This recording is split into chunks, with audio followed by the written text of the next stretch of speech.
D'ailleurs, vous aimez aussi notre rubrique Sans frontières, juste après le journal de 7 heures. Aujourd'hui, on file à Bruxelles, retrouver le souriant Valérie Lerouge. Valérie, à Bruxelles, enfin dans toute la Belgique comme en France d'ailleurs, on est en pleine période d'examen scolaire. Et vous avez dit à mes petits camarades que pour préparer leurs élèves, les Belges avaient une façon plutôt originale, enfin les enseignants, hein, avaient une pratique plutôt originale justement pour les préparer aux examens.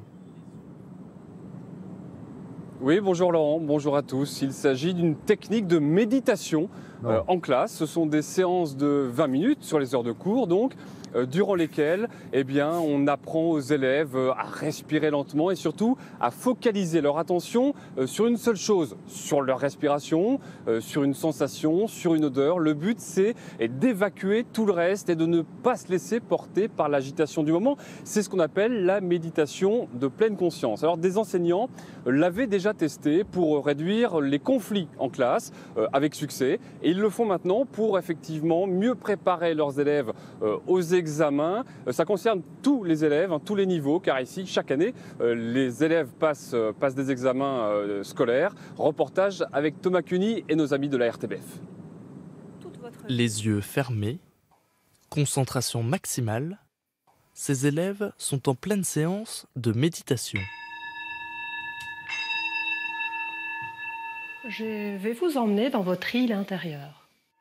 C'est un lieu de ressources. Pendant 15 minutes, ces enfants de 10 ans apprennent la méditation dite en pleine conscience. Il est temps de quitter. L'objectif est de déstresser les élèves, notamment en période d'examen ou de contrôle. Et aussi où se trouve toute votre confiance en vous.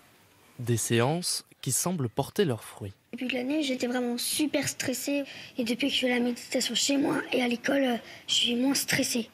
J'ai beaucoup plus confiance en moi et j'arrive plus à me concentrer et voilà, à être moins stressée. Prenez votre route. Pour les enseignants aussi, c'est devenu au fil des semaines un véritable outil pédagogique. Il y a une politique d'école où on veut déstresser les enfants. Quand Isabelle a proposé la méditation, ça rentrait dans ce contexte-là. Et à les entendre, je suis vraiment convaincue que ça peut leur apporter quelque chose. Leur apporter des outils qu'ils vont pouvoir utiliser toute leur vie. Donc cette gestion des émotions, la gestion du stress, la confiance en soi. Et puis progressivement pour arriver à la bienveillance, l'altruisme. Ces professeurs sont en pleine formation. Ils apprennent la méditation en milieu scolaire pour pouvoir faire des séances dans leur classe. C'est un programme qui avait été plutôt destiné pour les établissements compliqués, où il y a des problèmes à la fois sociaux, mixité raciale, violence scolaire, harcèlement. Mais ça s'est généralisé très très vite parce qu'il y a d'autres difficultés, il y a d'autres problématiques comme les problématiques d'attention qui de toute façon touchent tous les milieux socio-éducatifs. Donc on est autant maintenant dans les écoles privées, les écoles catholiques, les écoles publiques et les écoles alternatives.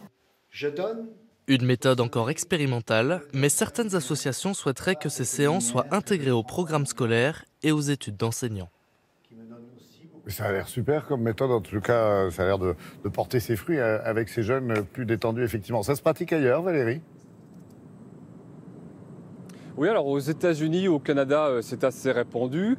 Plus proche de nous, aux Pays-Bas, c'est même encouragé par l'Éducation nationale qui finance la formation des enseignants.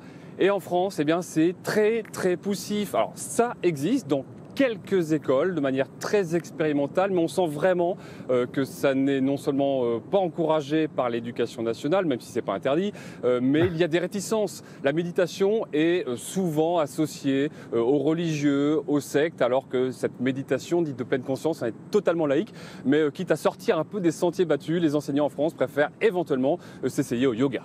Respirez, soufflez, souriez. Merci beaucoup Valérie pour cette info. Et puis passez une très belle journée, vous et vos équipes, à Bruxelles.